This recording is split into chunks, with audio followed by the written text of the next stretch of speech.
আসসালামু আলাইকুম ওয়া রাহমাতুল্লাহ। আলহামদুলিল্লাহি ওয়াহদা والصلاة والسلام على من لا نبي بعد أما بعد فإن خير الحديث كتاب الله وخير الهدي هدي محمد صلى الله عليه وسلم وشر الأمور محدثاتها وكل محدثة بدعة وكل بدعة ضلالة وكل ضلالة في النار فأعوذ بالله من الشيطان الرجيم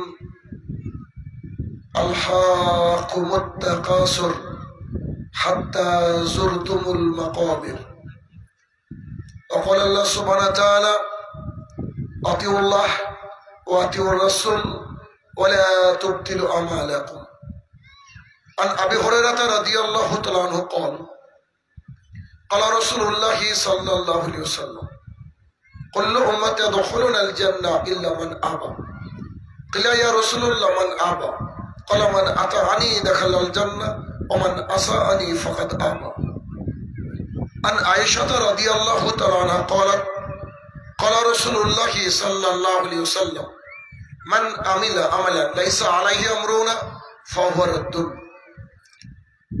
সম্মানিত উপস্থিতি, সর্বপ্রথম আল্লাহ সুবহানাহু ওয়া তাআলার বারগাহে শুকরিয়া জ্ঞাপন করব যে আল্লাহ তাআলা কোরআন এবং সুন্নাহ শোনার জন্য আমাদেরকে এখানে একত্রিত করেছেন, যিনি বিচার দিবসের একচ্ছত্র অধিপতি, যিনি আমাদের হায়াত এবং মাউতের মালিক, সে রব্বুল ইজ্জাতের বারগাহে শুকরিয়া জ্ঞাপনার্থে আমরা সবাই মিলে বলি আলহামদুলিল্লাহ। অতঃপর সমগ্র মানব জাতির শিক্ষক, সমগ্র মানব জাতির পথ প্রদর্শক মুহাম্মদুর রাসূলুল্লাহ সাল্লাল্লাহু আলাইহি সাল্লামের উপর শত কোটি সালাত ও সালাম বর্ষিত হোক, আমরা বলি আল্লাহুম্মা আমিন। আজ মুর্শিদাবাদের সাগরদিঘি অন্তর্গত মালিয়াডা অত্র গ্রামে আমার বক্তৃতার বিষয়ে রাখা হয়েছে কবরের ভয়াবহ পরিস্থিতি। উক্ত বিষয়ে তথ্য এবং তত্ত্ববহল আলোচনা করার চেষ্টা করব ইনশাআল্লাহ আজিজ। আলোচনা কোরআন এবং সুন্নাহ থেকে হবে, কারোর কথা বলার কোনো সুযোগ থাকবে না। একেবারে মন প্রাণ উজাড় করে আল্লাহ এবং আল্লাহ রসুলের কথা শোনার জন্য প্রস্তুতি গ্রহণ করতে হবে। আল্লাহ সুবহানাহু ওয়া তাআলার এই জমিনে যত আলোচনা রয়েছে, তা হোক রাজনৈতিক, ধর্মীয় বা আরো অন্যান্য, মানুষকে পরকালমুখী করার অন্যতম আলোচনা হচ্ছে কবরের ভয়াবহ পরিস্থিতি। কেননা যে সূর্য আজকে পূর্ব দিকে উদিত হয়েছে, ওই সূর্যটা প্রতিদিন আল্লাহ তাআলার কাছে অনুমতি নিয়ে তারপরে উদিত হয়। সূর্য একদিন পশ্চিম দিকে উঠবে, সেদিন কারোর তওবা গ্রহণ করা হবে না। চিরচেনা সেই সূর্যের পূর্ব দিকে ওঠাটাও একদিন পাল্টে যাবে। আপনার চেনা মানুষ, জানা মানুষরাও আপনার চোখের সামনে পাল্টে যায়। যেসব ছেলেমেয়েরা মাধ্যমিক উচ্চ মাধ্যমিকে ভালো রেজাল্ট করে সাংবাদিকের সামনে বলে যে আমরা ডাক্তার হয়ে জনসেবা করব, তারা পরবর্তী সময় ডাকাত হয়, এগুলো আমরা দেখেছি। যেসব নেতারা এসে বড় বড় কথা বলে যে আপনাদের এলাকার রাস্তাঘাট সব করে দিব, সেসব নেতারা কোটিপতি হয়ে যায়, এগুলো আমরা দেখেছি। অর্থাৎ পরিবর্তন হতে দেখেছি সবকিছু। কিন্তু মৃত্যু এমন এক বাস্তবতা যেটা সেই আদি যুগ থেকে শুরু করে আজকে পর্যন্ত তথা কিয়ামত পর্যন্ত এর কোন রকমের কোনো পরিবর্তন হবে না। এখানে এমন কোন মানুষ আমরা উপস্থিত নাই হয়তো কারোর জানাজায় যায়নি, এমন লোক আছেন? কোন মানুষকে মরতে দেখেননি এমন লোক কি আছেন এখানে? একটু কথা বলেন না, আছেন? সবাই আমরা মানুষকে মরতে দেখেছি, তাই না? ভালো করে খেয়াল করে দেখবেন, কারোর বাবা হঠাৎ চলে গেল আল্লাহ তাআলার কাছে, মারা গেল। সেই ব্যক্তি তার ছেলেটা, বড় ছেলেটা, ছোট ছেলেটা 5 দিন 6 দিন 7 দিন মসজিদে যায়, খুব 5 ওয়াক্ত। তারপরে 7 দিন 8 দিন পর আবার তার নিজের গতিতে চলতে থাকে। তো মৃত্যুর যে চরম বাস্তবতা, আল্লাহ তাআলার জমিনে আর কিছু আছে বলে আমার জানা নেই, আমার জানা নেই। মৃত্যু এক চরম বাস্তবতা। 70 বছর বয়স হয়েছে লোকটার, সে চাইছে আমি এই সুস্থতা নামক নিয়ামত আমাকে আবার ঘিরে ধরুক। আত্মীয় পরিজন বলছে ও আর বাঁচবে না, ডাক্তার দেখে লাভ নেই। সেই লোকটা তার ছেলেকে ডেকে বলছে, বেটা একবার ভেলুরে নিয়ে যাওয়ার ব্যবস্থা করো না, তাতে আমার 3 বিঘা জমি আছে, 2 বিঘা বিক্রি করে দাও। ও নিজেও বুঝছে হয়তো বাঁচবে না, কিন্তু ওর বাঁচার একটা ইচ্ছা, আকাঙ্ক্ষা মনের মধ্যে আছে। মারা যাওয়ার আকাঙ্ক্ষা কারোর মনের মধ্যে থাকে না। এই লোকটাও বাঁচার আশায় সারা জীবনে অর্জিত সম্পদকে বিক্রি করে দিয়ে ভেলুরের পথে রওনা দিচ্ছে, চেন্নাইয়ের পথে যাচ্ছে, কোথায় কোথায় 12 ডাক্তার সেদিকে ধাবিত হচ্ছে। কিন্তু ও জানেও না যে মৃত্যু কত বড় বাস্তবতা। ও যদি জানতো, ও যদি বুঝতো, তাহলে আল্লাহ সুবহানাহু ওয়া তাআলার ইবাদতে তার শেষ জীবনটা কাটিয়ে দিত। কিন্তু আমরা, বিষয়টা হচ্ছে ভিন্ন। একজন মানুষের যদি মৃত্যুকে দেখেও তার অন্তরের মধ্যে কোনো পরিবর্তন না আসে, পৃথিবীর কোনো লেকচার, পৃথিবীর কোনো বক্তৃতা তার জীবনকে পরিবর্তন করতে পারবে না।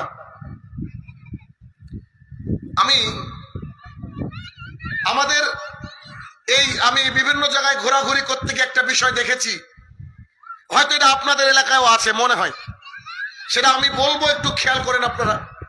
আপনাদের এলাকায় যখন কেউ মারা যায়, বহু মানুষ তাকে দেখতে আসে, জানাজা করে অনেক মানুষের, জানাজা বহন করে নিয়ে যায় 4 জন।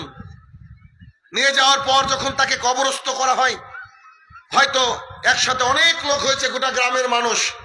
যে জুমার নামাজ পড়ে না, যে ফজরে যায় না, সেও আবার জানাজায় যায়। মানে আমরা উল্টো। তো অনেক মানুষ দেখবেন এক জায়গায় জমা হয়, একত্রিত হয়, একসাথে তো সবাইকে আর মাটি দেওয়ার জন্য এলাও করা হয় না, কবরের জায়গা তো ছোট। তো কিছু লোক সাইডে দাঁড়িয়ে থাকে, এই দৃশ্য দেখেননি? কেউ কেউ মাটি দিচ্ছে আর কেউ কেউ সাইডে দাঁড়িয়ে আছে। এমন দৃশ্য কি চোখের মধ্যে পড়েছে যে 2-3 জন লোক গল্প করছে যে আম বাগানটা কাটবো, এবার কি আমের ফলন হবে না নাকি? এই দৃশ্য চোখে পড়েছে। রাস্তা দিয়ে যাওয়ার সময় লাশ তার সামনে সামনে যাচ্ছে 4 জনের কাঁধে চড়ে, আর পেছন পেছন যাচ্ছে আর বলছে এবার গমটা খুব ভালো হলো না, শীত ঠিক তেমন ঠিকঠাক পড়েনি। শোনেননি কথা?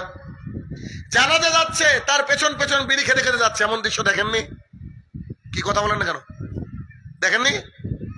আপনাদের মধ্যে অনেকেই জানাজার সাথে সাথে গিয়েছেন, আবার গল্প করেছেন। এই দৃশ্য হয় কি হয় না? এই সব ডাকাত মানুষদেরকে কে পরিবর্তন করবে বলেন? সম্ভব কি করে? আনাস রাদিয়াল্লাহু তাআলা আনহু বলেন, রাসূলুল্লাহ সাল্লাল্লাহু আলাইহি সাল্লামের কাছে জনৈক ব্যক্তি এসে বলেন, আল্লাহ রাসূল সাল্লাল্লাহু আলাইহি সাল্লাম, পৃথিবীর মধ্যে সবচেয়ে বুদ্ধিমান মানুষ কে? Who is the most intelligent guy in this world? আল্লাহর জমিনে সবচেয়ে বুদ্ধিমান মানুষ কে? আপনার আমার ভাষা, ওই বুদ্ধিমান যে পড়াশোনা করে, যে ব্যাংক ব্যালেন্স করে, যে বাড়ি গাড়ি করে, যে একটা সুন্দর বউ নিয়ে সুন্দর সংসার করে, সে হচ্ছে বুদ্ধিমান মানুষ। রাসূলুল্লাহ সাল্লাল্লাহু আলাইহি সাল্লামকে জিজ্ঞাসা করা হলো, পৃথিবীর মধ্যে সবচেয়ে বুদ্ধিমান মানুষের নাম বলেন, কে সবচেয়ে বুদ্ধিমান?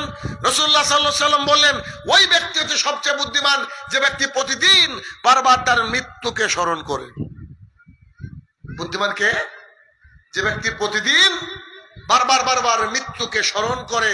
রাসূলুল্লাহ সাল্লাল্লাহু আলাইহি ওয়াসাল্লাম অপর হাদিসে বলেছে, তোমরা মৃত্যুকে বারবার স্মরণ করো।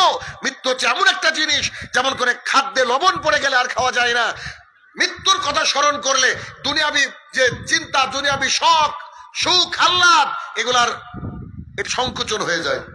মানুষ পাপ কাজ থেকে নিজেকে বের করে এনে পুণ্যের দিকে ধাবিত হয়, তাই বারবার বারবার তোমরা মৃত্যুকে স্মরণ করো, যেটা সাহাবায়ে কেরামরা করতেন, মৃত্যু শোকে কাতর হয়ে থাকতেন। অথচ আজকে হয়তো আমার সামনে যারা উপস্থিত এলাকায় 1 মাস হয়তো যদি কেউ না মারা যায়, 1 মাসের মধ্যে একদিনও আমরা মারা যাওয়ার কথা ভাবিনি। ঠিক না ভুল বলছি? কথা বলেন একটু। এটা চামড়া। অথচ প্রতিদিন আমাদেরকে মৃত্যুর কথা স্মরণ করতে হবে। আল্লাহ রাসূল বলছেন সে হচ্ছে সবচেয়ে বুদ্ধিমান যে প্রতিদিন বারবার মৃত্যুকে স্মরণ করে। তাহলে আমরা বুদ্ধিমান কজন এখন বুঝেন?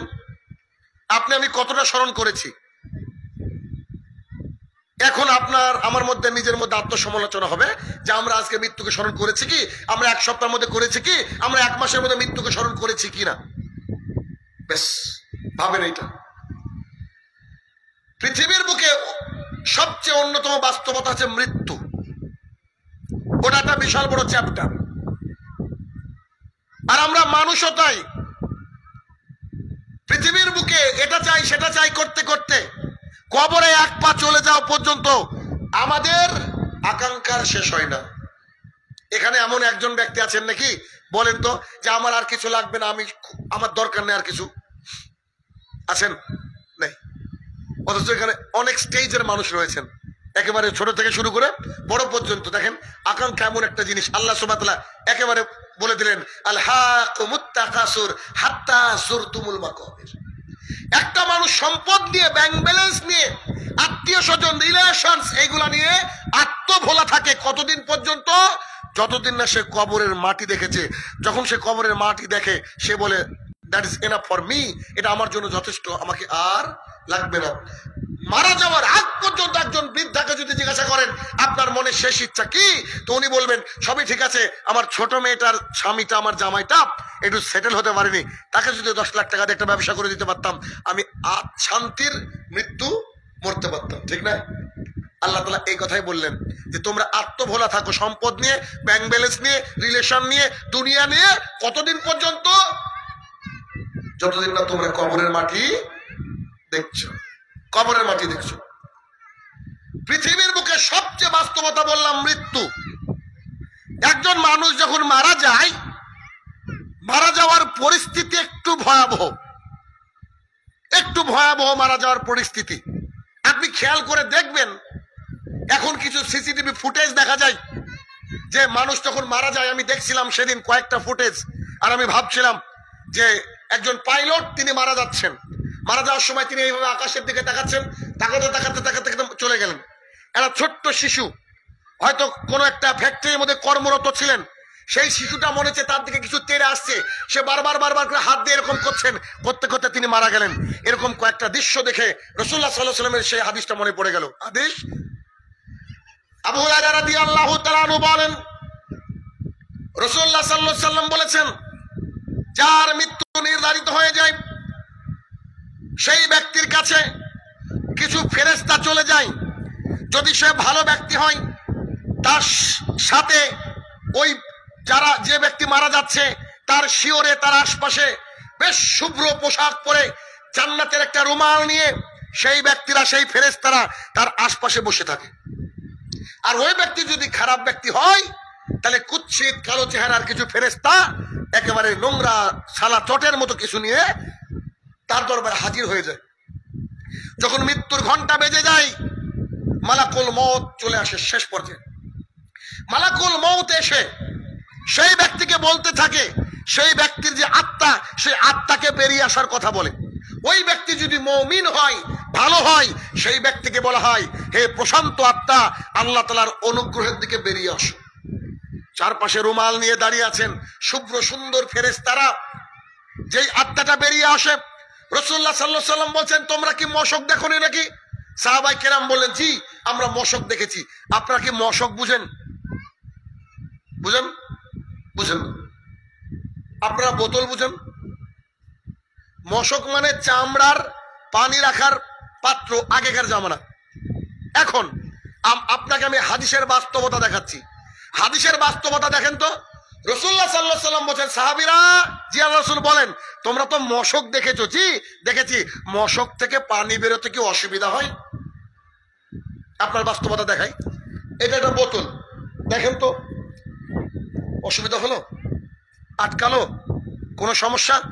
যদি এভাবে ধরি পানিটা পড়ছে না, অসুবিধা কি? যারা মুমিন ব্যক্তি তাদের আত্মাটা বোতলের মধ্যে রাখা পানি যেমন করে গল গল গল গল করে বেরিয়ে আসে, মুমিন ব্যক্তির আত্মাটা ওইভাবে বেরিয়ে আসে। কথা বুঝেছেন আমার? আচ্ছা, এরা মশক। মুমিন ব্যক্তির আত্মাটা বেরিয়ে আসার সাথে সাথে ফেরেশতারা তাকে সুন্দর জান্নাতি রুমাল দিয়ে ঢেকে নেয়, ঘিরে নেয়, আত্মাটাকে রেখে দেয়।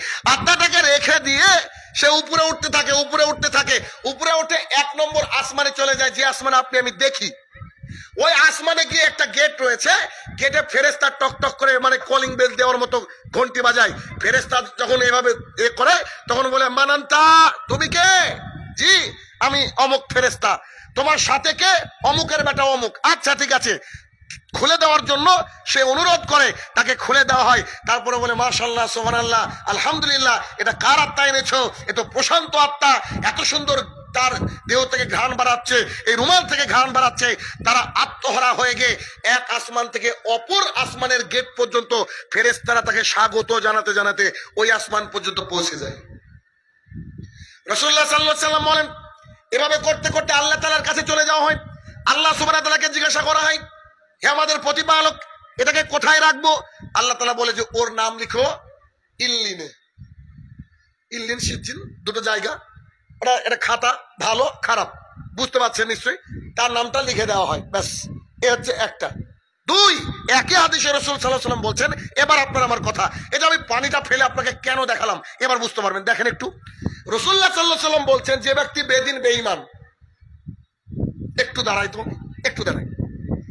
আচ্ছা, বেদিন কে? বেদিন বেঈমান কে বলেন তো? কে বলেন না গো?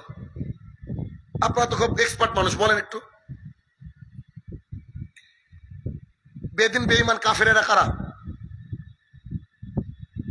একটু বলেন না গো। যারা মূর্তি পূজা করে, তাই না? যারা হিন্দু, যারা খ্রিস্টান, যারা কাফের, এরা তো বেদিন নাকি? আরে বাবা, এগুলো বেদিন তো নাকি? আমি দেখাবো আপনাদের মধ্যে অনেক বেদিন বসে আছে। এই জন্য থামলাম একটু, দেখেন দেখেন থামলাম। কি? বুরাইদা রাদিয়াল্লাহু তাআলা আনহু বলেন, রাসূলুল্লাহ সাল্লাল্লাহু আলাইহি ওয়াসাল্লাম বলেছেন, আমাদের মাঝে আর কাফেরদের মাঝে পার্থক্য হচ্ছে সলাত। যার সলাত আছে সে মুসলমান, যার সলাত নাই সে কাফের। শাহনুর রহমান সাহেব, কয় ওয়াক্ত সালাত? আল্লাহ রাসূল সাল্লাল্লাহু আলাইহি ওয়াসাল্লাম বলছেন, মান তারাকা সালাতান মুতাম্মিদান ফাকাদ কাফারা। কেউ যদি 1 ওয়াক্ত সালাত ইচ্ছে করে ছেড়ে দেয়, এই ব্যক্তি মুসলমান নয়। ইবনে উমর রাদিয়াল্লাহু তাআলা আনহু বলেন, রাসূলুল্লাহ সাল্লাল্লাহু আলাইহি ওয়াসাল্লাম বলেছেন, যে ব্যক্তি সালাত আদায় করে না সেই ব্যক্তির ঈমান নাই, সেই ব্যক্তির দ্বীন নাই। জি, আমার ছেলের নাম আব্দুর রহমান, তার পাসপোর্টে আব্দুর রহমান, ভিসাতে আব্দুর রহমান, আধার কার্ডে আব্দুর রহমান, ভোটার কার্ডে আব্দুর রহমান, খাদ্য সুরক্ষা আব্দুর রহমান, সে শুধু সালাত আদায় করে না, আল্লাহ তাআলার কাছে এই ব্যক্তি চণ্ডীদাস। এখন এর মানে জান কবজ হচ্ছে। আপনি বলছি এখানে যে যারা বেদিন, আপনি মজা নিচ্ছেন, তারা বেদিন মানে তো চণ্ডীদাস, আমার বেটা না, আমি না। জি, আপনি বেদিন। আপনি যদি 5 ওয়াক্ত সালাত আদায় না করেন, আপনি বেদিন।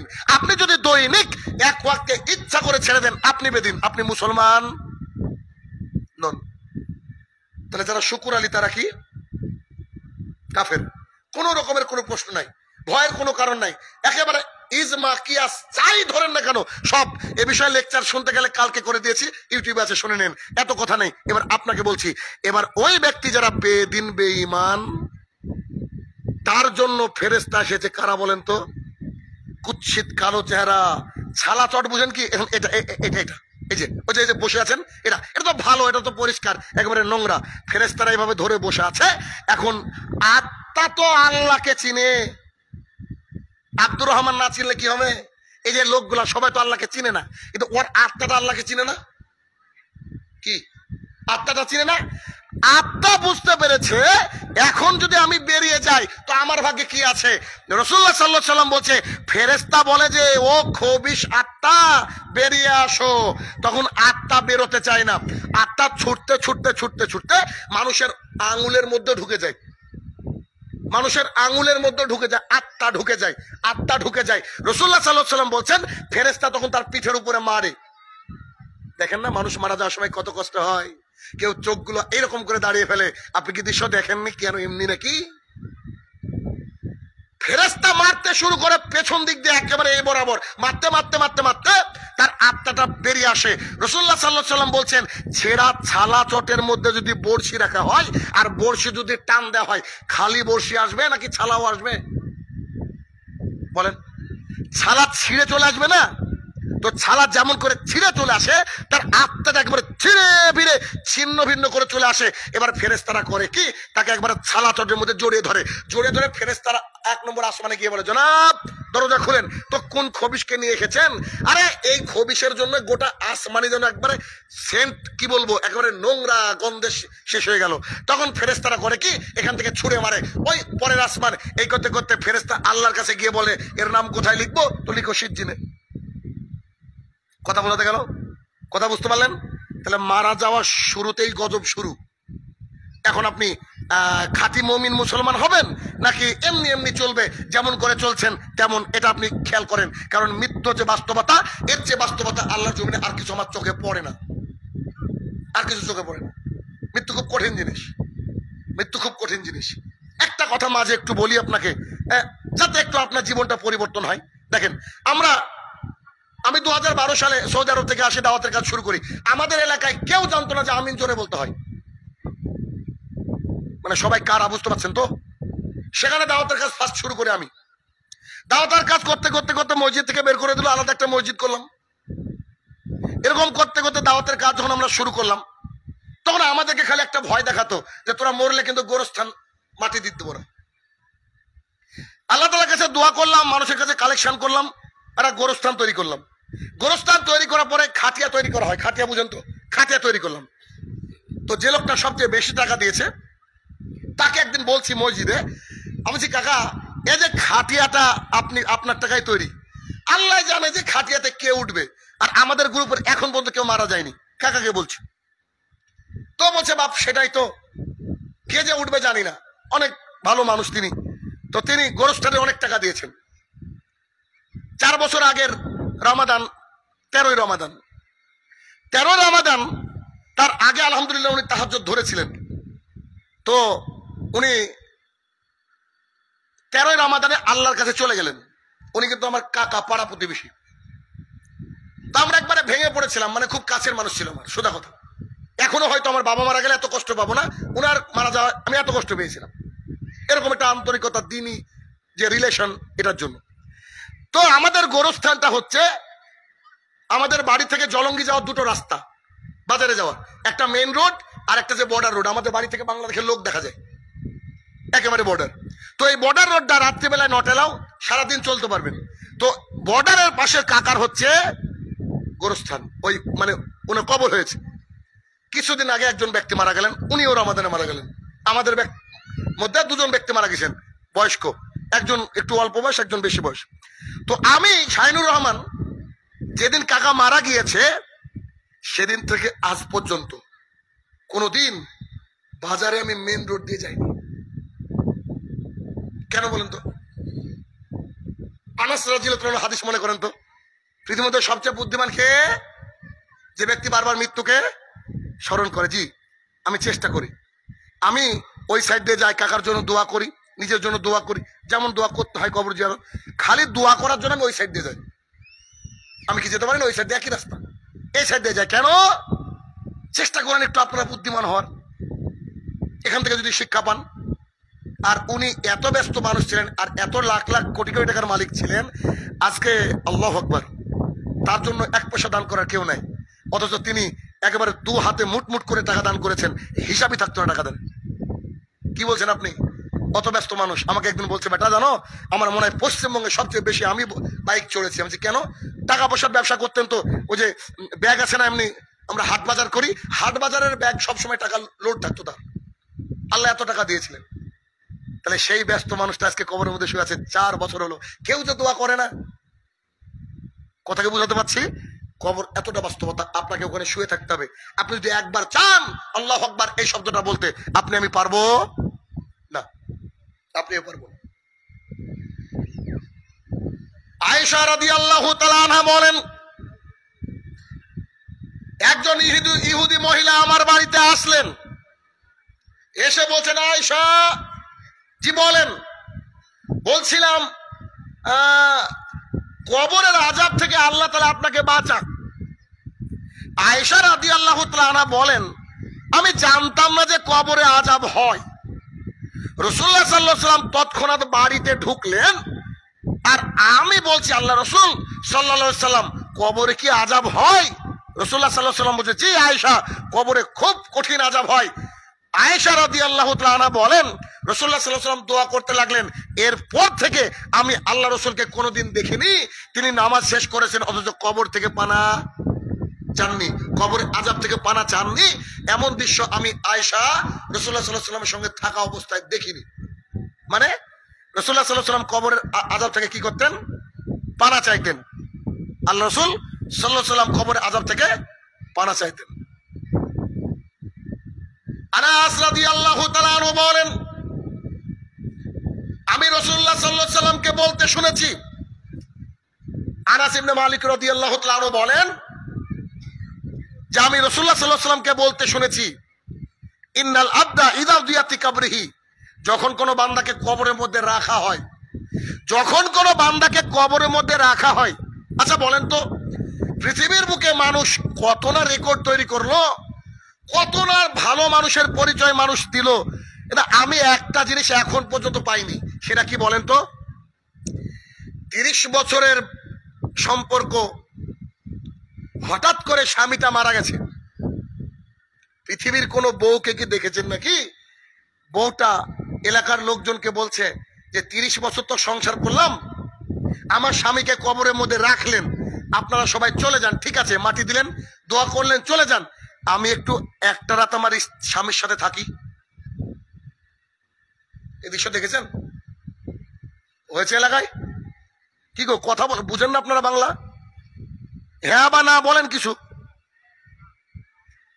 সন্তান মারা গেল, যে কলিজার টুকরা সন্তান, নিজে না খেয়ে যে সন্তানকে আপনি খাওয়িয়েছেন, যে মা রাত্রিবেলায় সন্তান পেশাব করে দিয়ে শাড়িটা ভিজিয়ে দিয়েছে, সন্তানের পোশাকটা খুলে দিয়ে আপনি আবার একটা আলাদা বিছানা করে দিয়েছেন, আবার সে পেশাব করে ভিজিয়ে দিয়েছে, আপনি কাঁথার উপরে, ভিজা কাঁথার উপরে শুয়ে থেকে ছেলেকে বুকের উপরে রেখেছেন।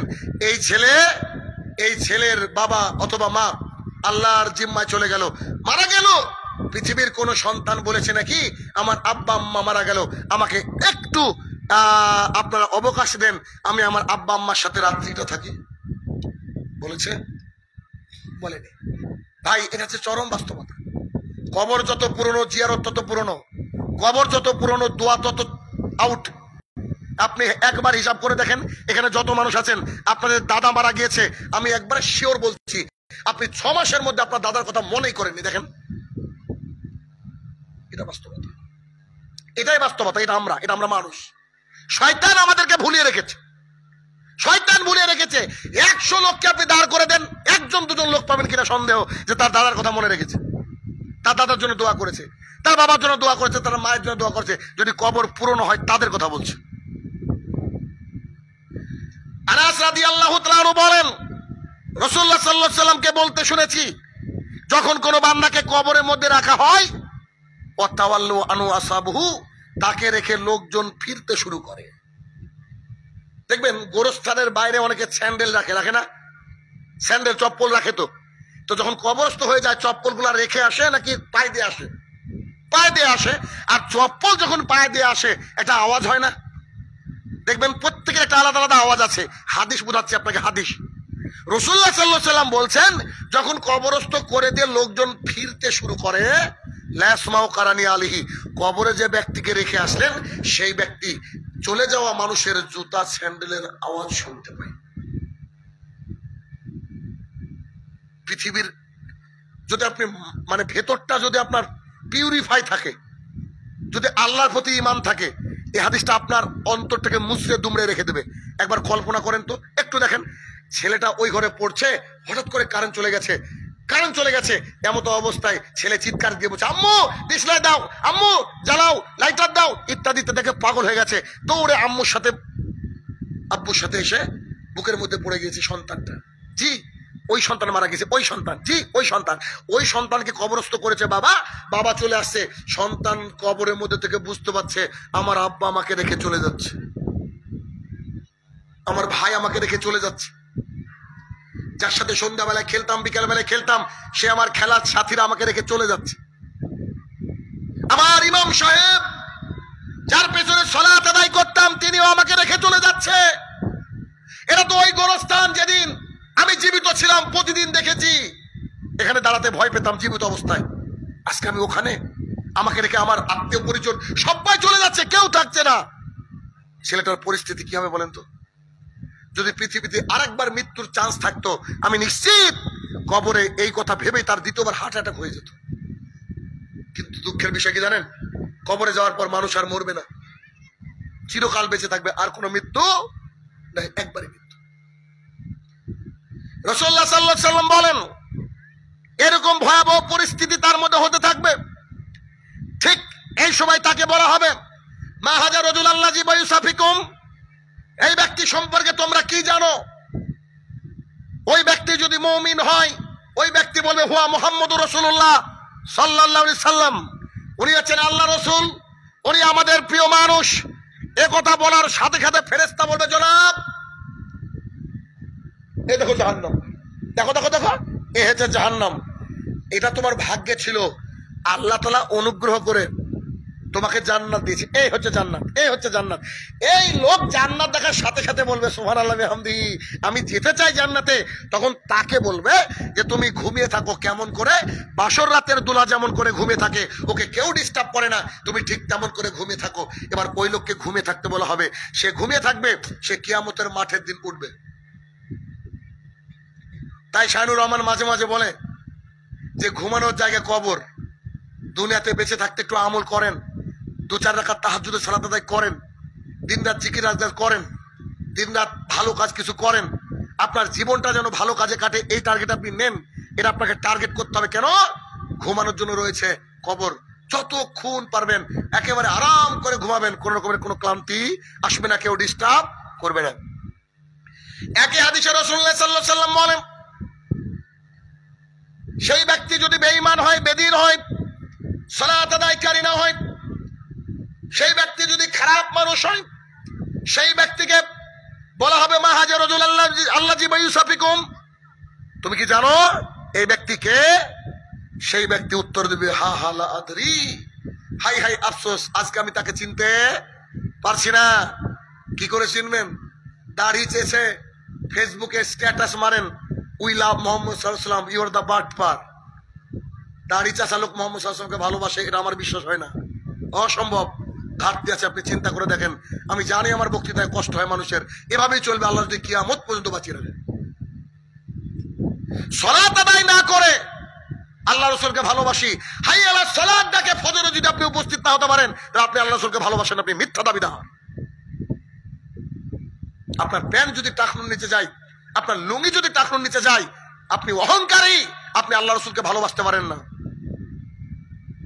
আপনার স্ত্রী কোটি টাকা দিয়ে শাড়ি কিনে দেন, আমার যায় আসে না, তার শরীরটাকে যদি দেখে বেড়ায়, আপনার স্ত্রী যদি বুরখাওয়ালি না হয়, সে যদি হিজাবওয়ালি না হয়, সে যদি পূর্ণাঙ্গ পর্দা না করে, যতই যা হোক না কেন, আপনার স্ত্রী আল্লাহ রসুলকে ভালোবাসতে পারে না, অসম্ভব। যদি বলে আমি আল্লাহ রসুলকে ভালোবাসি, আমি বললাম সে মিথ্যাবাদী, সে পিএইচডি করছে মিথ্যার উপরে। রাসূলুল্লাহ সাল্লাল্লাহু আলাইহি ওয়াসাল্লাম বলছেন, ওই ব্যক্তিকে বলা হবে যে এই ব্যক্তি সম্পর্কে কি জানো? তো যে ব্যক্তি দুনিয়াতে আল্লাহ রসুলকে চিনতে পারেনি, যে ব্যক্তি দাড়ি রাখেনি, যে ব্যক্তি 5 ওয়াক্ত সালাত আদায় করেনি, যে ব্যক্তি বন্ধনের লোন নিয়েছে বাড়িতে, যে ব্যক্তি এলআইসি বাড়িতে ছিল, যে ব্যক্তি দিনরাত পান বিড়ি জর্দা গুল সিগারেট খেতে যার সহবস্থান, সে ব্যক্তি কি বলবে? হা হা লা আদরি, হাই হাই আফসোস, আমার আজকে উত্তর দেওয়ার ক্ষমতা নেই। আচ্ছা, আপনারা যতজন মানুষ এখানে বসে আছেন, এইগুলাই কি এলাকার মানুষ না? ইচ্ছে আরো আছে, আছে না? তো তারা কি অলরেডি সার্টিফাইড, জান্নাতের সার্টিফিকেট পেয়ে গেছে, জান্নাতে যাবি তো? মনে হয় যাবে না, আমার মনে হচ্ছে তাই। আমি হঠাৎ করে এই কথাটা কেন বললাম? আমি বলেছিলাম আমার কথাকে মূল্যায়ন করবেন, এক একটা কথা আপনার জীবন পরিবর্তন করবে। কেন? হাদিস বলছি, কিন্তু আমি হাদিসের মাঝে এই কথা কেন বললাম জানেন? এ দেখেন দেখেন দেখেন, ফেরেশতা বলছে ওলা দাঁড়াইতা ওলা তারাইতা, তুমি পড়োনি শোনোনি। জনাব, আপনাকে পড়তে বলা হয়েছিল, পড়েননি, কিন্তু জলসার আয়োজন করা ছিল, খুতবার আয়োজন করা ছিল, সেমিনারের আয়োজন করা ছিল, আপনাকে শুনতে হবে। কবরে এই কথা ফেরেশতা আবার বলছে। দেখেন, এই যে জালসায় আসেননি না, ধরেন আপনার ভাগ্যে এই সিচুয়েশন হলো, ফেরেশতা আপনাকে বলবো ওলা দাঁড়াইতা ওলা তারাইতা, তুমি কি পড়োনি শোনোনি? কি বলবেন? না পড়িও নি, শুনিনি। রাসূলুল্লাহ সাল্লাল্লাহু আলাইহি ওয়াসাল্লাম বলছেন উত্তর পাওয়ার সাথে সাথে ফেরেশতা তাকে একটা হাতুড়ি দিয়ে মারবে, যে হাতুড়ি দিয়ে পৃথিবীর সবচেয়ে বড় পর্বতমালাকে মারলে একেবারে লেভেল হয়ে যেত। হাতুড়ির অবস্থা কি? রাসূলুল্লাহ সাল্লাল্লাহু আলাইহি ওয়াসাল্লাম বলছেন সে বাপরে মারে করে চিৎকার করবে, ফেরেশতার মারের চোটে গোটা পৃথিবীর সবাই তার চিৎকার শুনতে পাবে। শুনতে পাবে না সাকালাইন, শুনতে পাবে না মানুষ, শুনতে পাবে না জিন। কুকুর শুনতে পাবে, আপনার বাড়ির বিড়ালটা শুনতে পাবে, শুনতে পাবে না কারা? মানুষ আর জিন বাদ দিয়ে। কবরের শাস্তি সবাই শুনতে পায়, এই জন্য সবাই সেজদা করে। জি, একটা গাছও আল্লাহকে সেজদা করে, আল্লাহর ভয়ে ভীত থাকে। একটা কুকুরও আল্লাহর ভয়ে ভীত থাকে। আপনি আমি জানি না, আপনি আমি তাজ্জব হয়ে যাবো সামনে আরো হাদিস শুনলে। আপনি এখানে দেখেন ফেরেশতা মারতে থাকে। এবার দুঃখের বিষয় হচ্ছে কি জানেন, একজন পুলিশ আপনাকে ধরেছে, খুব ক্রিমিনাল, বড় মাপের ক্রিমিনাল। পুলিশে যদি মারে, পুলিশও তো কোনো মার কোলে জন্ম নিয়েছে, তাই না? ওরও তো একটু মায়া দয়া আছে। যতই মায়া দয়া থাক না, যাই হোক না কেন, অন্তত মুখের উপরে মারে না। পুলিশে মারে মুখের উপরে, দেহের অন্যান্য অঙ্গে মারে। কেন? যে বেচারা মুখের উপরে মারবো, এটা কেমন কথা? রাসূলুল্লাহ সাল্লাল্লাহু আলাইহি ওয়াসাল্লাম বলছে তাকে হাতুড়ি দিয়ে মারার জন্য যে ফেরেশতা মোতায়েন করা হবে, এই ফেরেশতা চোখেও দেখে না, কানেও শুনে না।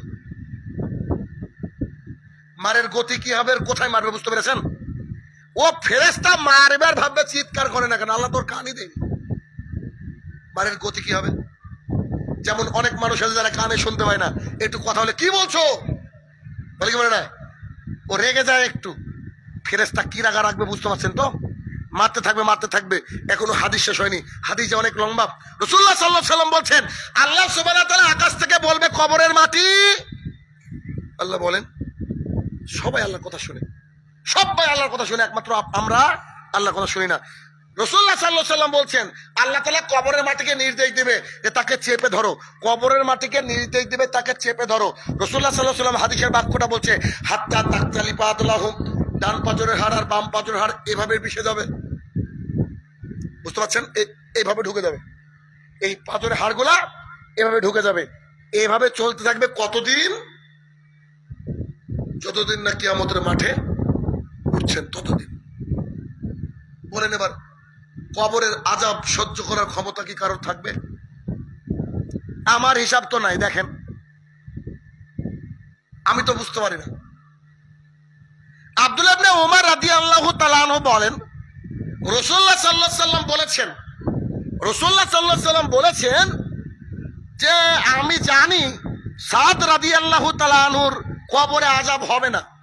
তার জানাজায় আল্লাহ তাআলা ৭০,০০০ ফেরেশতা পাঠিয়েছিলেন, যার মৃত্যুতে আসমান থরথর থরথর করে কেঁপে উঠেছিল। কি যে ইমানদার মানুষ! কত বিখ্যাত সাহাবী সাদ রাদিয়াল্লাহু তাআলা আনহু, তিনি যখন মারা যায় আল্লাহর আরশ থরথর করে কেঁপে উঠেছিল। তিনি যখন মারা যায় তার জানাজায় ৭০,০০০ ফেরেশতা খেয়েছিল। তার জানাজায় কে খেয়েছিল? ৭০,০০০ ফেরেশতা। রাসূল সাল্লাল্লাহু আলাইহি ওয়াসাল্লাম বলছে এর আযাব হবে না। রাসূল সাল্লাল্লাহু আলাইহি ওয়াসাল্লাম বলছে আমি তাজ্জব হয়ে গেলাম। তাকে কবরস্থ করার পর দেখলাম দুই দিকের মাটি ধেয়ে আসছে, তারও কবরে আযাব হয়েছে। তবে একটু পরে তার সরে গিয়েছে, তারও কবরে আযাব হয়েছে। বলেন পরিস্থিতি কি? যায়েদ ইবনে সাবিত রাদিয়াল্লাহু তাআলা আনহু বলেন আমরা একবার রাসূলুল্লাহ সাল্লাল্লাহু আলাইহি ওয়াসাল্লামের সঙ্গে আনসারী ভাইয়ের বাগানের পাশ দিয়ে যাচ্ছিলাম। রাসূলুল্লাহ সাল্লাল্লাহু আলাইহি ওয়াসাল্লাম একটা খচ্চরের উপরে চড়েছিলেন। পাশে ছিল ৫-৬টা কবর।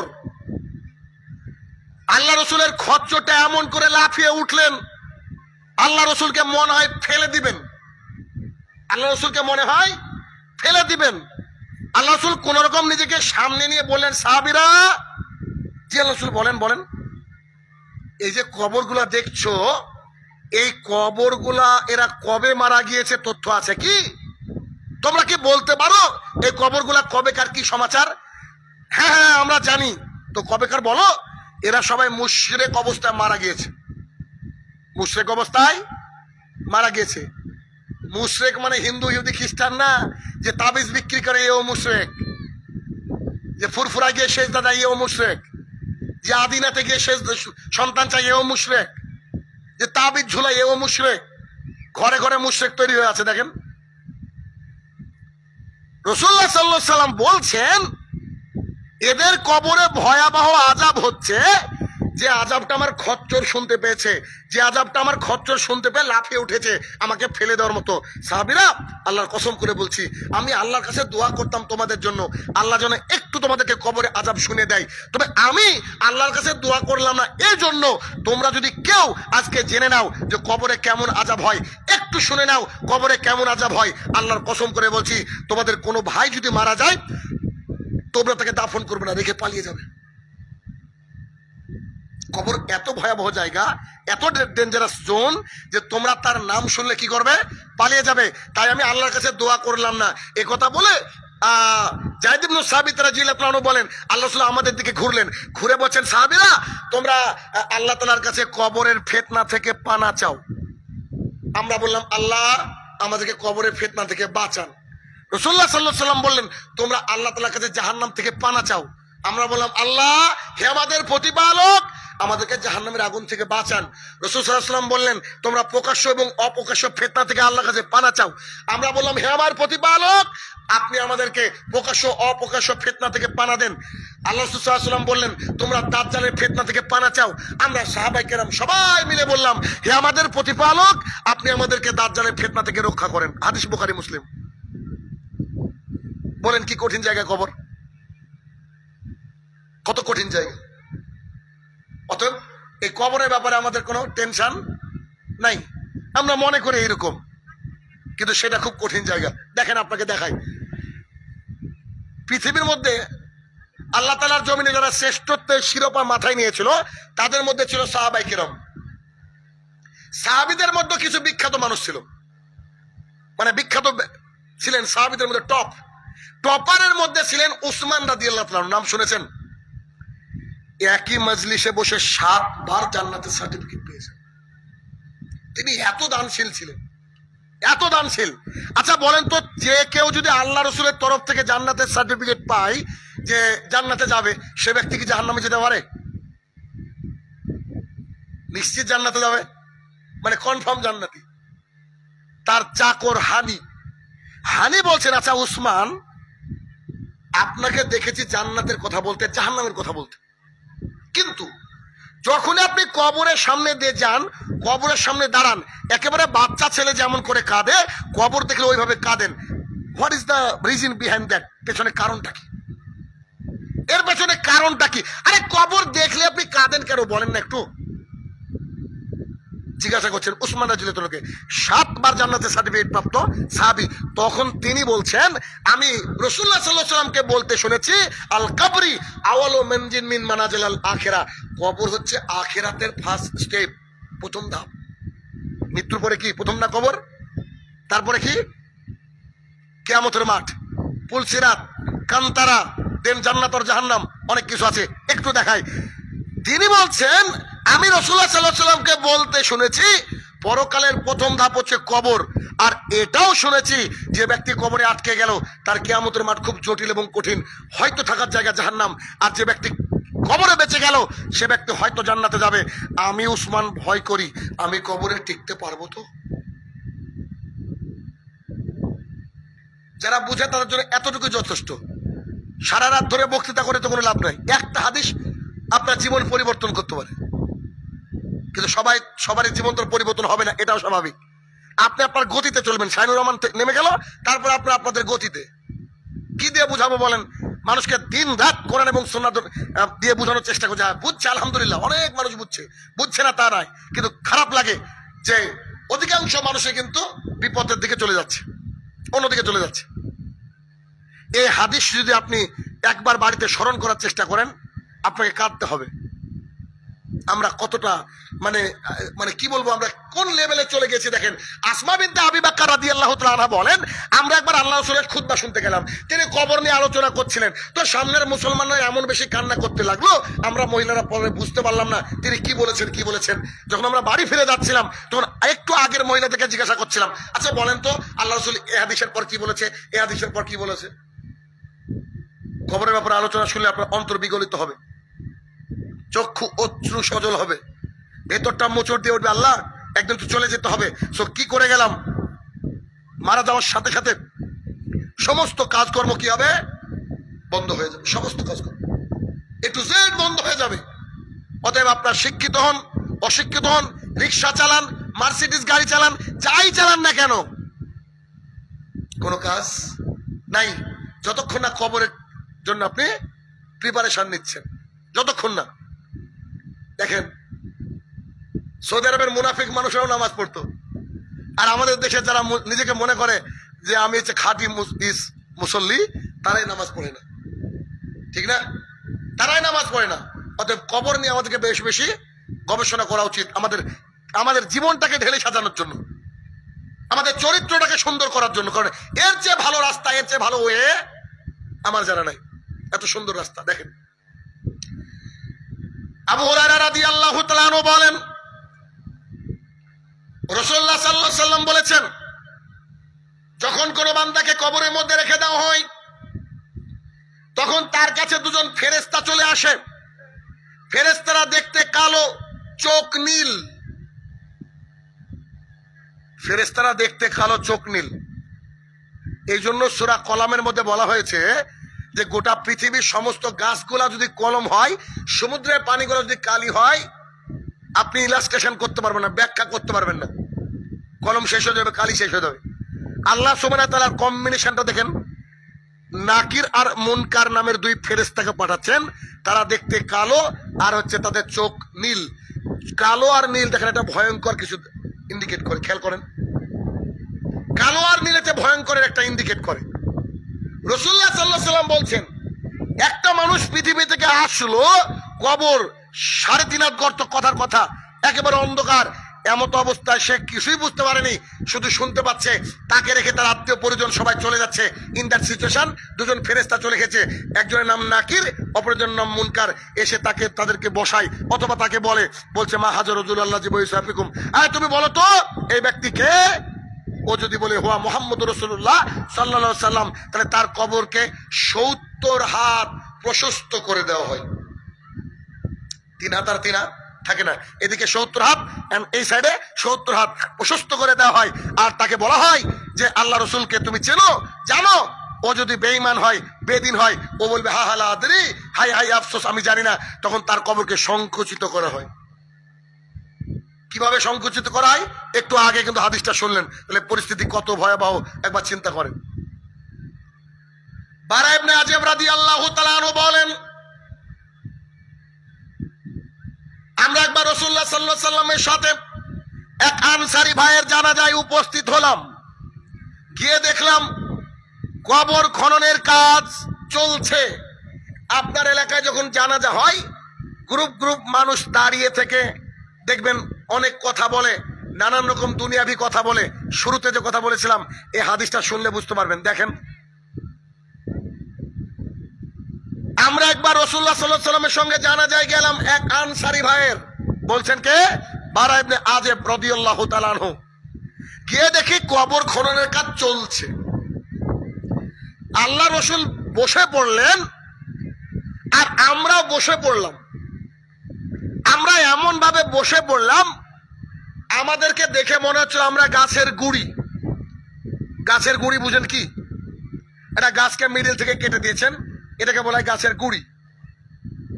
এই গাছের গুড়ির উপরে পাখি বসলে পাখি কি ভয় করে নাকি যে গাছ আমাকে ধরে নেবে? ভয় করে না। এটা মানুষের মাথায় পাখি বসে কি? বাড়িতে বসে আছেন, শালিকে সে একটা বসছে, কাকে সে বসছে, এমন দৃশ্য হয় কি? কেন? ও বুঝতে পারে মানুষ। হাদিসটা বুঝেন। তিনি বলেন আল্লাহ রাসূল বসে গেলেন, আমরাও বসে গেলাম, এবং আমরা এমন করে বসে গেলাম আমাদেরকে দেখে মনে হচ্ছিল আমরা এক একটা গাছের গুড়ি। তার মানে যখন কারো জানাজা উপস্থিত হবে, কেউ মারা যাবে, আপনার দেহটা নিথর হয়ে যাবে, আপনি মায়ুস হয়ে যাবেন, আপনার অন্তরটা বিগলিত হবে, দুনিয়াবি কোনো চিন্তা আসবে না। আপনার ভেতরে একটা চিন্তা আসবে, আল্লাহ আজকে যদি আমি চলে যাই, আমি তোমাকে কি জবাব দিব? আমি কি আল্লাহ রসুলকে চিনতে পারবো কি? আমার যে পৃথিবীতে অনেক আমল বাকি আছে, আমার যে ইত্যাদি ইত্যাদি, আপনাকে একেবারে পাগল করে দেবে, আপনি একেবারে সাইলেন্ট হয়ে যাবেন। সাহাবীরা বলছে আমরা এক একটা বসেছিলাম, কাকে মনে করছে যে আমরা যেন গাছের গুড়ি, সব একটা করে মাথায় কাক বসে আছে, এমন দৃশ্য। কাক বসে থাকেনি, এমন দৃশ্য। হঠাৎ করে রাসূলুল্লাহ সাল্লাল্লাহু আলাইহি সাল্লামকে খেয়াল করলাম, তিনার হাতে একটা কিছু ছিল। তিনি মাটিতে দাগ টানতে টানতে আমাদেরকে বলছেন, সাহাবীরা, জি আল্লাহর রাসূল বলেন, তোমরা কবরে আযাব থেকে পানা চাও। কবর খুব ভয়ানক জায়গা, এখানে মানুষ খুব ফিতনায় পড়ে। আমরা বললাম, হে আমাদের প্রতিপালক, আপনি কবরে আযাব থেকে আমাদেরকে বাঁচান। আমরা ভালো করে খেয়াল করে দেখলাম রাসূলুল্লাহ সাল্লাল্লাহু আলাইহি সাল্লামের চোখ থেকে পানি পড়ে দাড়ি মোবারক ভিজে কবরের মাটিগুলা টপ টপ টপ টপ করে পানি পড়ছে আর ভিজে যাচ্ছে। আপনাকে আমি কি দিয়ে বুঝাই কবর কি জিনিস? কি দিয়ে বুঝাই বলেন? অসম্ভব। আমি বুঝাতে পারছি না হয়তো কবর কি কঠিন একটা জায়গা, কত ভয়াবহ জায়গা। আল্লাহ রাসূল সাল্লাল্লাহু আলাইহি সাল্লামের আত্মীয় তিনি নন, তিনি হয়তো একজন পাবলিক অথবা তার সাহাবী। তিনি গিয়েছেন, কবর দেখলে তার চোখ দিয়ে ঝরঝর ঝরঝর করে পানি আসছে। আসা উচিত। আপনি কোনো কবরের পাশে দাঁড়িয়ে গেলে আপনাকে চোখ দিয়ে পানি আসে? একটু নিজেকে যাচাই করেন। যদি দেখেন যে না, পানি আসছে না, কারো মৃত্যু কথা শুনে ভিতরটা মোচড় দিয়ে উঠছে না, তাহলে আমি বলবো you have to clean your heart. আপনার অন্তরকে একটু পরিষ্কার করেন, ওখানে আল্লাহ তাআলার ভালোবাসা একটু জমা করার চেষ্টা করেন। নইলে কিন্তু ভাগ্যে খুব খারাপ আছে। কেননা পৃথিবীতে পরীক্ষায় ফেল করলেও, শতবার ফেল করলেও 101 বারের মাথায় পাশ করা যায়, 201 বারের মাথায় পাশ করা যায়, ফর ইভার অ্যান্ড ইভার পাশ করা যায়। কিন্তু খাতা ক্লোজ হয়ে গেলে একবার সুবহানাল্লাহি বিহামদিহি এই শব্দটা বললেও, বলার চেষ্টা করলেও কিয়ামত পর্যন্ত বলা যাবে না। বারা ইবনে আযিব রাদিয়াল্লাহু তাআলা আনহু বলেন, রাসূলুল্লাহ সাল্লাল্লাহু আলাইহি সাল্লাম বলেছেন, হাদিস লম্বা, যখন কোনো বান্দাকে কবরের মধ্যে রাখা হয় ঠিক তখন নাকির এবং মুনকার চলে আসে এবং তাকে প্রশ্ন করতে থাকে। এবার দেখেন সিরিয়ালি প্রশ্ন। এখানে এই যে আপনার যে ব্যক্তিকে রাখা হলো, আর আকাশে থেকে আল্লাহ তাআলা জবাব দেন অথবা আল্লাহর তরফ থেকে কেউ জবাব দেন। পুরো হাদিসটা শর্টে আপনাকে বোঝানোর চেষ্টা করব। যেই একটা বান্দাকে ইন্নাল আবদা ইজাউজিয়াতি কবরিহি, যখন কোনো বান্দাকে কবরের মধ্যে রাখা হলো, নাকির আর মুনকার চলে আসলো। নাকির আর মুনকার এসে এবার কম্পিউটারের মতো কোশ্চেন করছে। কেমন? এসে বলছে, মান রাব্বুকা ফায়াকুলু, ওই ব্যক্তি যদি মুমিন হয় সে বলবে রাব্বি আল্লাহ, আমার রব হচ্ছে আল্লাহ তাআলা। ফায়াকুলানি লাহু, ফেরেশতাদ্বয় আবার প্রশ্ন করে, অমা দীনুকা, তোমার ধর্ম কি? ফায়াকুলু, ওই ব্যক্তি বলে দীনুল ইসলাম, আমার ধর্ম হচ্ছে ইসলাম। ফায়াকুলানি লাহু, ফেরেশতাদ্বয় আবার প্রশ্ন করে, মা হাজা রাজুল আল্লাযী বুইসাফিকুম, অথবা মান নাবিয়ুকা, তোমাদের মধ্যে একজন ব্যক্তিকে পাঠানো হয়েছিল, ওই ব্যক্তি সম্পর্কে কি জানো? ফায়াকুলু, ওই ব্যক্তি বলে ওয়া মুহাম্মদুর রাসূলুল্লাহ সাল্লাল্লাহু আলাইহি সাল্লাম। তিনখানা প্রশ্ন, সঠিক উত্তর, সঠিক উত্তর। তো তিনখানা প্রশ্ন যখন সঠিক উত্তর হয়ে গেল, ফেরেশতা তাকে 4 নম্বর প্রশ্ন করবে। 4 নম্বর প্রশ্ন করবে ফেরেশতা। কি? ফেরেশতা বলবো, ইলমু কাবি হাদা রাজুল, তুমি এত তথ্য কি করে জানলা? এত তথ্য কোথা থেকে গ্যাদার করলা, কোথা থেকে পেলা? তখন ওই ব্যক্তির বাক্যটা এবার শোনেন। সেই ব্যক্তি বলবে, কারাতু কিতাব আল্লাহ, আল্লাহর কিতাব পড়েছি, কোরআন এন্ড সুন্নাহ, আল্লাহর কিতাব পড়েছি। ফা আমানতু বিহি, তার প্রতি ঈমান এনেছি। ও সাদ্দাকতুহু, তাকে সত্যায়ন করেছি। কারাতু কিতাব আল্লাহ বললে হাফেজ তো চলে যেত, কোনো অসুবিধাই নেই। কি বলেছে? কারাতু কিতাব আল্লাহ, আল্লাহর কিতাব পড়েছি। ফা আমানতু বিহি, তার প্রতি ঈমান এনেছি। ও সাদ্দাকতুহু, তাকে সত্যায়ন করেছি। এবার বলেন তো, কোরআনের মধ্যে পর্দার কথা আছে না নাই?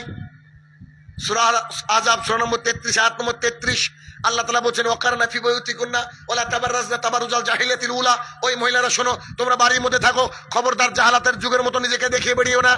তাই যার বউ বিটি বেপর্দা, যে মহিলা বেপর্দা, সে কবরে কারাতু কিতাব আল্লাহ এই কথা বললেও এই প্রশ্নের উত্তর দিতে পারবে না। ফা আমানতু বিহি, তার প্রতি ঈমান এনেছি, এটা বলতে পারবে না। আল্লাহ সুবহানাহু ওয়া তাআলা বলেন, ইয়া আইয়ুহাল্লাযীনা আমানু ইন্নামাল খামরু ওয়াল মাইসিরু ওয়াল আনসাবু ওয়াল আজলামু রিজসুম মিন আমালি শাইতান ফাজতানিবুহু লাআল্লাকুম তুফলিহুন। সূরা মাইদা সূরা নম্বর 5 আয়াত নম্বর 90 এবং 91 আল্লাহ তাআলা বলছেন, নিশ্চয়ই পান, বিড়ি, জর্দা, গোল, সিগারেট, ভাগ্যনির্ণায়ক শহর, মূর্তি পূজা, এগুলো হচ্ছে রিজসুম, এগুলো হচ্ছে পায়খানা, এগুলো হচ্ছে হারাম। পান, বিড়ি, জর্দা, গোল খেয়ে জান্নাত পাওয়া যাবে না। শাহরুর রহমান সাহেব হুজুর খায় যে, হুজুর দিয়ে জাহান্নাম উদ্বোধন হবে, হাদিস বুখারীর। হুজুরের রাস্তা ধরিয়েন না, ওই হুজুর পথভ্রষ্ট। যে হুজুর বলছে মাকরু, তার কবরে এখনো হাতুড়ি চলছে। কেউ বাধা দিতে পারবে না। তাহলে কি ওই কোরআনুল কারীমের মধ্যে এই কথা রয়েছে যে আপনি পান বিড়ি জর্দা গোল থেকে দূরে থাকবেন। ওই কোরআনুল কারীমের মধ্যে রয়েছে ইয়া আইয়ুহান নাস কুলু মিম্মা ফিল আরদি হালালান তাইয়্যিবা ওয়ালা তাত্তাবিউ খুতুওয়াতি শয়তান। হে মানব সকল, তোমরা কি করো? আল্লাহর জমিনে রুজি আছে, হালাল হালাল বেছে বেছে খাও। এই কোরআনের মধ্যে আছে আকিমিস সালাহ ওয়া আতুজ যাকাত, তোমরা সালাত আদায় করো 82 টাইমস, 82 বার আল্লাহ বলেছেন তোমরা সালাত আদায় করো, তোমরা যাকাত আদায় করো। জনাব, এই কথা কবরে বলা অত চারটেখানিক ব্যাপার না। কারাতু কিতাব আল্লাহ, আল্লাহর কিতাব পড়েছি, ফাআমানতু বিহি, তার প্রতি ঈমান এনেছি, ওয়া সাদ্দাকতুহু, তাকে সত্যায়ন করেছি। এই তিনটে বাক্য বলার সাথে সাথে ফাউনিদি মিনাদি মিনাস সামা, আল্লাহ তাআলা আকাশ থেকে বলবে, ঘোষণা করে আকাশ থেকে বলবে, আন সাদাকা আবদি, আমার বান্দা সঠিক বলেছে। কবরের রেফারেন্স দরকার, দেখেছেন? আমার বান্দা সঠিক বলেছে। আল্লাহ সুবহানাহু ওয়া তাআলা আকাশ থেকে বলে, ফাফরিসুহু মিনাল জান্নাত, সেই ব্যক্তির জন্য জান্নাতের বিছানা বিছিয়ে দাও। ওয়া লিবাসু মিনাল জান্নাত, সেই ব্যক্তিকে জান্নাতের পোশাক পরিয়ে দাও। ওয়া ইফতাহু লাহু বাবান মিনাল জান্নাহ, তার জন্য জান্নাতের একটা গেট খুলে দাও। এটা যারা মুমিন, যারা কোরআন এবং সুন্নাহকে 100তে 100 মেনে চলেছে, তাদের সিচুয়েশন হবে। এখন আপনি নিজে ইন্ট্রোস্পেকশন করেন, আপনি আপনার অন্তরকে প্রশ্ন করেন যে আপনি কি 100তে 100 পাওয়ার যোগ্য? নিজে ভাবেন। একই হাদিসে রাসূল সাল্লাল্লাহু আলাইহি ওয়াসাল্লাম বলছে, এ ব্যক্তি যদি বেদিন বেঈমান হয়, ফেরেশতা একই প্রশ্ন করবে। ফেরেশতা প্রশ্ন কি? ফেরেশতা বলছে, ওমা দীনুকা, তোমার দিন কি? ফায়াকুলু, ওই ব্যক্তি বলছে, হা হা লা আদরি। পৃথিবীতে দেখবেন খুব শিক্ষিত মানুষ থাকে, কত যে বুদ্ধি তার, কত বড় ইঞ্জিনিয়ার, কত তার নলেজ। ও মনে করে যে আমি একবার ইন্টেলিজেন্ট মানুষ, খুব বুদ্ধিমান মানুষ। ও 100% বোকা। যে ব্যক্তি ইসলামটাকে এখন পর্যন্ত গ্রহণ করতে পারেনি, যে ব্যক্তি টোটালি কমপ্লিটলি দিন ইসলামের মধ্যে প্রবেশ করতে পারেনি, সে পৃথিবীর 100% বোকা। যদি আমাকে এর পরে কোনোবার টপিক দেন, এই টপিকে আলোচনা করব। আপনার MA পাস, FRCS লন্ডন, ওকে যদি আমি মূর্খ প্রমাণ না করতে পারি, আমি জীবনে বক্তৃতায় দেবো না। দুঃখের বিষয় কি জানেন? এখনকার জলসায় শিক্ষিত মানুষরা আসে না। এগুলোর জন্য দায়ী হুজুররা। এখানে কজন MBBS ডাক্তার আছে বলেন? কজন পুলিশ অফিসার আছে বলেন? সমস্যা হচ্ছে আমাদের কি জানেন? এইখানে যাদেরকে আমরা বসতে দিই, এমন এমন গল্প কাহিনী, কিচ্ছা কাহিনী বলে। ওয়ানা বিজ্ঞান সাপোর্ট করে না ইসলাম সাপোর্ট করে, মানে যারা লিখেছে তারাও ডেট ওভার গাঁজা খেয়ে লিখেছে। আর সুর শায়রি দিয়ে এই যে বক্তৃতা চলে, গোড়ার দিন মানুষ বুঝতে পারে না। এর জন্য জাতি পরিবর্তন হয় না। জাতিকে পরিবর্তন করতে গেলে শিক্ষিত মানুষ দ্বারা জাতি পরিবর্তন হতে হবে, করা উচিত। কিন্তু মানুষ বুঝে না, মানুষ বুঝে না। মানুষ আজকাল জলসাকে শুনে না, বলে কি ওরা সব মূর্খ মাওলানা, ওই এতে পড়েছে। কিসে পড়েছে? মাদ্রাসায়। কি দাড়িওয়ালা লোককে দেখলে কি মনে হয় বলেন? এ তো মাদ্রাসায় পড়েছে। আমি যখন প্রোগ্রামে কোথাও যাই, আমার পরনে লুঙ্গি থাকার একটা টি-শার্ট থাকে। আপনাদের এই মালদার ওইদিকে যাচ্ছি, আজকেও যাবো ওইদিকেই, কালকে প্রোগ্রাম আছে। তো মালদার ওইদিকে যাচ্ছি, পুলিশ অফিসার যারা রয়েছেন তাদেরকে একটা ভালো বেতন দেয় সরকার, তারপরেও তাদের কিছু টাকা দরকার হয় জন্য রাস্তা দাঁড়িয়ে দেয়, জানেন তো নাকি? তো আমাদের গাড়ি চলছে, তো টুয়ে রাস্তাতে যখন গাড়ি চলে তো গতিতে চলবে। হঠাৎ করে গাড়ি থামিয়ে দিল পুলিশ অফিসার, সিভিক টিভিক আছে, সিভিক তো বলি না আমি, IPS অফিসার সব। তো যার দাঁড়িয়ে আছে আমাদেরকে দাঁড় করিয়ে দিল। আমি এবার লুঙ্গি পরে নামছি, পরনের টি-শার্ট, মুখে দাড়ি, 100% আমি মাদ্রাসায় পড়েছি, আর আরবি ছাড়া কিছুই জানি না তাদের কথা। আমি গেলাম, গিয়ে বললাম যে স্যার কি ব্যাপার? তো 1420 টাকা ফাইন। কেন? আপনার গাড়ি ওভার স্পিড ছিল। তা বললাম যে স্পিড কত ছিল? আমাকে একটা মেশিন দেখিয়ে দিল রাস্তার পাশে, 14 লাখ টাকা দাম নাকি মেশিনের। ওই মেশিনটাতে গিয়ে আমি বললাম যে আমাদের গাড়ির নাম্বার এত, স্পিডটা দেখেন তো। তো স্পিড ছিল 67। এ আপনাদের শামশেরগঞ্জ থানার পুলিশ।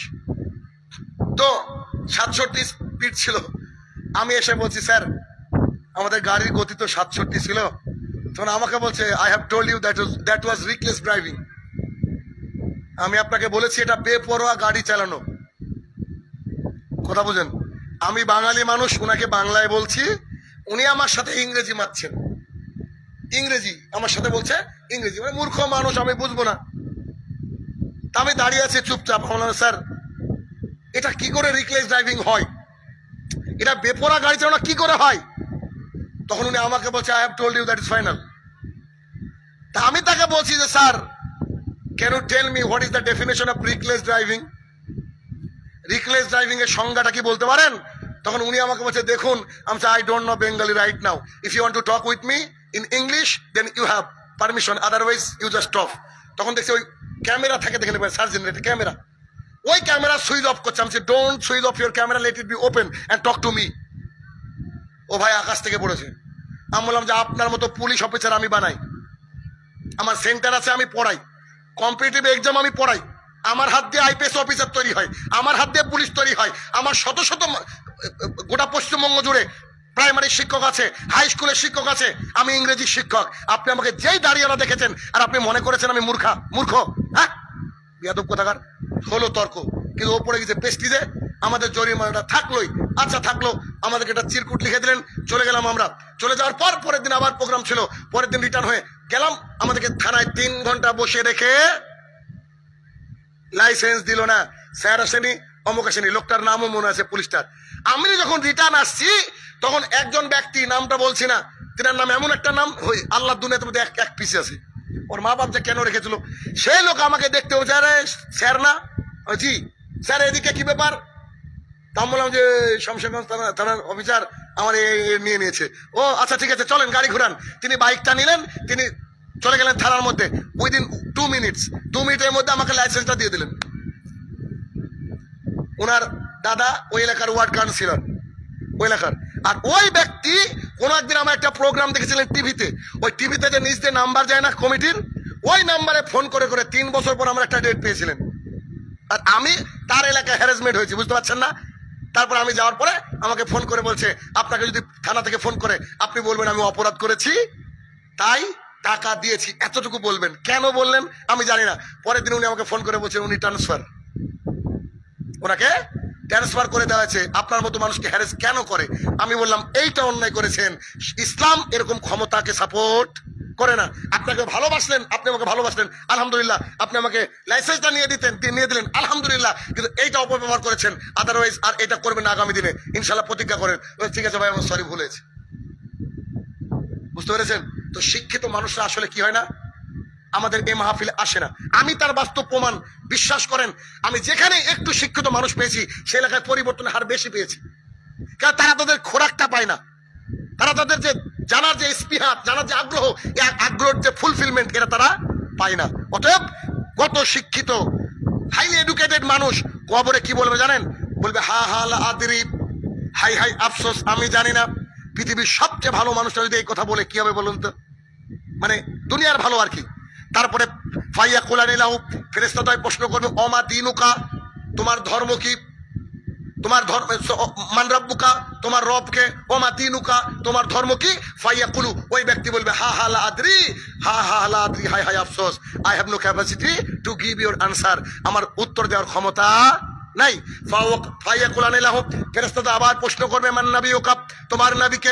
ফাইয়া কুলু, ওই ব্যক্তি বলবে হা হা লা আদরি, হাই হাই আফসোস, আমি উত্তর দিতে পারি না। এবার আল্লাহ সুবহানাহু ওয়া তাআলা আকাশ থেকে বলেছিলেন আমার বান্দা সত্য বলেছে। এবার আল্লাহ সুবহানাহু ওয়া তাআলা কি বলছে দেখেন, আল্লাহ সুবহানাহু ওয়া তাআলা বলছে ফাউরুদি মিনাজ সাবাব, আল্লাহ সুবহানাহু ওয়া তাআলা আকাশ থেকে বলছে আন কাযাবা, ও মিথ্যা কথা বলছে। আল্লাহ নিজের বান্দা বলতে অস্বীকার করছেন। আল্লাহ কি বলছেন?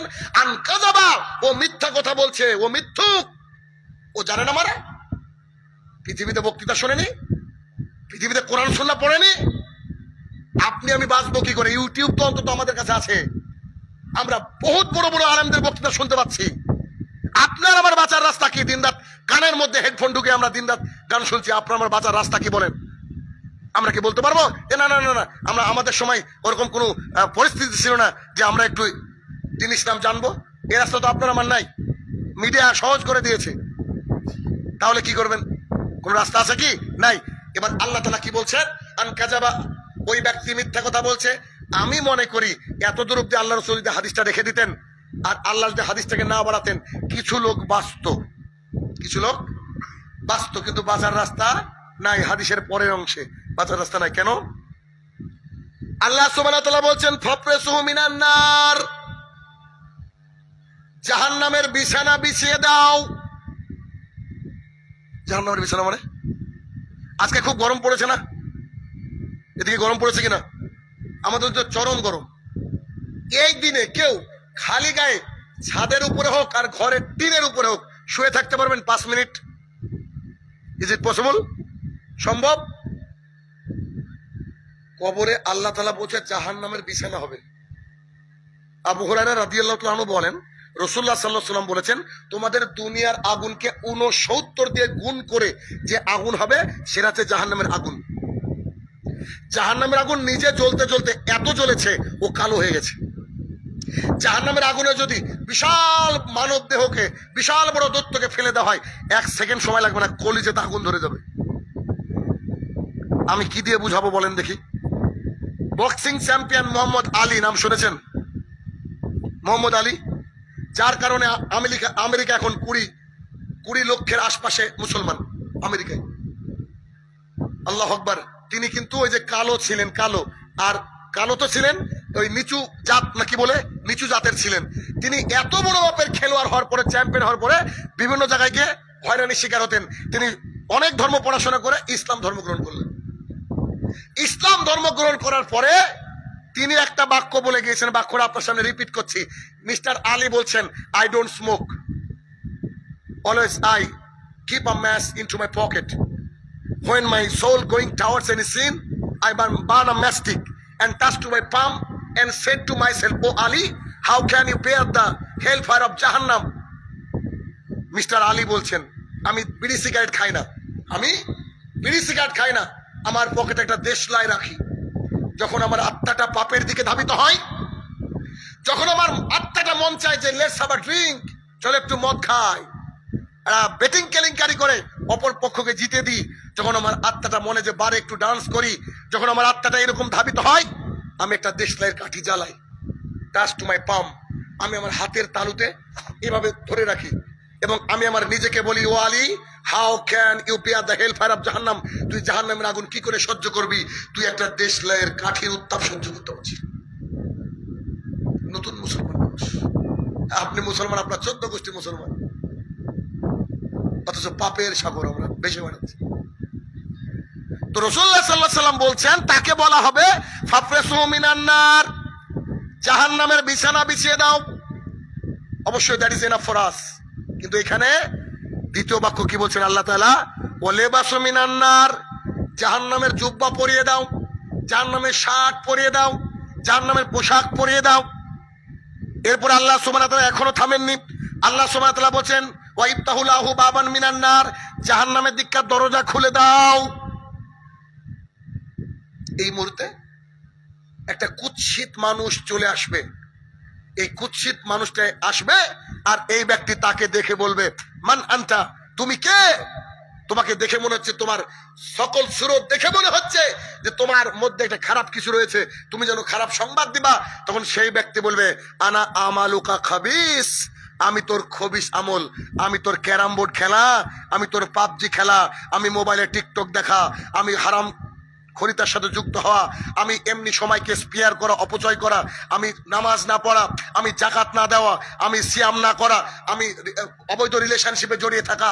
তখন সেই ব্যক্তি বলবে, হে আমার প্রতিপালক, এখানেই যা খাচ্ছি খাই, আর তুমি কিয়ামতের মাঠ কায়েম করো না। এই হাদিসের একটা অংশ ছেড়ে দিয়েছি, সেটা হচ্ছে এই যে ওই ব্যক্তি, আগের ব্যক্তি যার এই অবস্থা, সুন্দর অবস্থা, তার কাছে একটা সুন্দর দেখতে ভালো চেহারার মানুষ আসবে। সে যখন আসবে তাকে দেখে মনে হবে তার চেহারার মধ্যে কল্যাণ রয়েছে। তাকে বলবে, মানান্তা, তুমি কে? তো বলবে, আনা আমালুকা সালেহ, আমি তোমার নেক আমল। সেই লোক বলবে, আল্লাহ, কবরের মধ্যে যদি এত নিয়ামত পাই, তুমি তাড়াতাড়ি কিয়ামতের মাঠ কায়েম করো, কারণ আমি জান্নাতে যাব, জান্নাত থেকে নিয়ামত ভোগ করবো। My time is over. বক্তা 12টা তো ডাকেন, আমি বক্তা আনেন। হয়তো 12টা বক্তৃতা করি না, জানেন তো, আনেন বক্তাকে নিয়ে আসেন। তাহলে বোঝা গেল কি কবর কি? কি বলেন? কবর কি বোঝা গেল? বুঝতে পেরেছেন কবর কি? এখন বলি আপনাদের, একটু একটু দেখেন। কবর মানে আপনার আমার বাড়ির পেছনে 3.5 হাত গর্তের নাম কিন্তু কবর না। শাহিনুর রহমান সাহেব, হিন্দুর কি কবর হয়? জি হয়। এই জিনিসটা ভুল ধারণা আছে। আল্লাহ তাআলা বলেন, আমি ফেরাউনকে আর তার লোকজনকে প্রতিদিন কি করি? সকালবেলা সন্ধ্যাবেলা কি করি? কবরের মধ্যে জাহান্নামের আগুনকে পেশ করি। তার মানে কবর মানে একজন ব্যক্তি এখন মারা গেল, এখন থেকে শুরু করে কিয়ামতের মাঠ পর্যন্ত যে সময়টা, এর নাম হচ্ছে কবর। বুঝাতে পারলাম কি? অতএব 3 রাত চেষ্টা করবেন অন্তত পক্ষে 5 ওয়াক্তের সালাতটুকু আদায় করা, হারাম থেকে বেঁচে থাকা, হালাল গ্রহণ করা, দ্বীন ইসলামকে নিজের বুকের মধ্যে লালন করা। অতএব হে আমার প্রতিপালক, এতক্ষণ যে আলোচনা শুনলাম মাবুদ, এই আলোচনা থেকে যেন আমরা সবাই উপকৃত হতে পারি, আল্লাহ তুমি সেই তৌফিক আদা করো, আল্লাহুম্মা আমিন। হে আমার প্রতিপালক, যারা কবরে শায়িত জানি না কি হালে রয়েছে মাবুদ, তারা যদি ক্ষমার যোগ্য হয় তাকে তুমি ক্ষমা দান করো, আল্লাহুম্মা আমিন। হে আমার প্রতিপালক, প্রতিদিন মৃত্যুকে স্মরণ করে অন্তত আমরা যেন পৃথিবীর সেরা বুদ্ধিমান হতে পারি, আল্লাহ তুমি সেই তৌফিক আদা করো, আল্লাহুম্মা আমিন। হে আমার প্রতিপালক, কবরে যাওয়ার পূর্ব পর্যন্ত আমরা যেন একেবারে পাক্কা ইমানদার হয়ে কবরে যেতে পারি, আল্লাহ তুমি সেই তৌফিক আদা করো, আল্লাহুম্মা আমিন। হে আমার প্রতিপালক, আমরা যেন মারা যাওয়ার সময় লা ইলাহা ইল্লাল্লাহ ওয়া আন্না মুহাম্মাদুর রাসূলুল্লাহ এই বাক্য বলতে বলতে যেন মৃত্যুবরণ করতে পারি, আল্লাহ তুমি সেই তৌফিক আদা করো, আল্লাহুম্মা আমিন। হে আমার প্রতিপালক, আজকে দুবাইয়ের মানুষের পরিস্থিতি খুবই ভয়াবহ। যারা ইমানদার বেঈমান সবার উপরে, জানি না এটা গজব কিনা, যদি গজব হয় মাবুদ তাকে পরিত্রাণ দেওয়ার তৌফিক আদা করো, আল্লাহুম্মা আমিন। হে আমার প্রতিপালক, ফিলিস্তিনের বুকে হাজার হাজার নরনারীকে তুমি তুলে নিয়েছো, আল্লাহ তাদেরকে তুমি জান্নাতুল ফেরদৌস নসিব করো, আল্লাহুম্মা আমিন। আর যে মা বাবার বুক তুমি খালি করে দিয়েছো ফিলিস্তিনে, সোমালিয়ার বিভিন্ন প্রান্তে, আল্লাহ গো, তারা যেন তাদের বুকটা কোলটা রহমত দ্বারা পরিপূর্ণতা লাভ করতে পারে, আল্লাহ তুমি সেই তৌফিক আদা করো, আল্লাহুম্মা আমিন। হে আমার প্রতিপালক, জানি না ভারতবর্ষের আগামী দিনের পরিস্থিতি হয়তো খুব ভয়াবহ, যদি এটা আমাদের তরফ থেকে, তোমার তরফ থেকে গজব হয়, আমাদেরকে গজব থেকে রক্ষা করো, আর যদি পরীক্ষা হয় এ থেকে উত্তীর্ণ হওয়ার তৌফিক আদা করো, আল্লাহুম্মা আমিন। আসসালামু আলাইকুম রাহমাতুল্লাহি ওয়া বারাকাতুহু।